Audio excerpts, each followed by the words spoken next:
Pada awal tahun 2020, dunia dikejutkan dengan ditemukannya virus corona yang berasal dari Wuhan, China.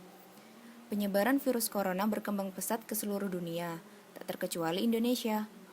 Virus ini menimbulkan ketidakpastian perekonomian global. Dampak yang ditimbulkan virus corona bagi perekonomian Indonesia tidaklah kecil. Dikutip dari CNN Indonesia, Menteri Keuangan Republik Indonesia mengatakan bahwa proyeksi pertumbuhan ekonomi Indonesia hanya akan mencapai 2,3%. Bahkan dalam situasi terburuk, ekonomi bisa minus hingga 0,4%. Metodologi penelitian yang kami gunakan dalam penelitian ini yakni metode kualitatif. Yang pertama adalah wawancara. Wawancara yang kami lakukan yakni dengan memberikan beberapa pertanyaan yang bersifat terbuka dan umum. Kedua adalah observasi. Observasi yang kami lakukan yaitu partisipan sempurna. Yang terakhir adalah studi kepustakaan, yakni pengumpulan data atau informasi dengan menggunakan data-data yang ada di buku, jurnal, atau internet, yang nanti akan dianalisa dengan hasil wawancara sebelumnya.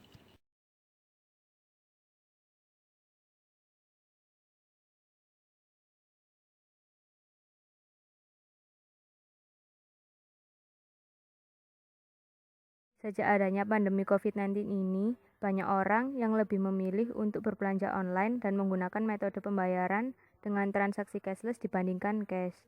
Alasan mereka menggunakan transaksi cashless karena dengan menggunakan pembayaran melalui transaksi cashless lebih memudahkan dan kita tidak perlu keluar rumah, maka dari itu dapat meminimalisir penyebaran COVID-19.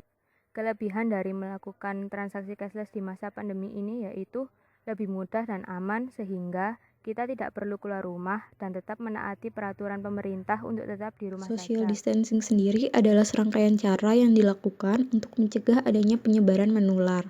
Seseorang diminta untuk tidak terlalu dekat satu sama lain dengan jarak kurang lebih 1 hingga 2 meter.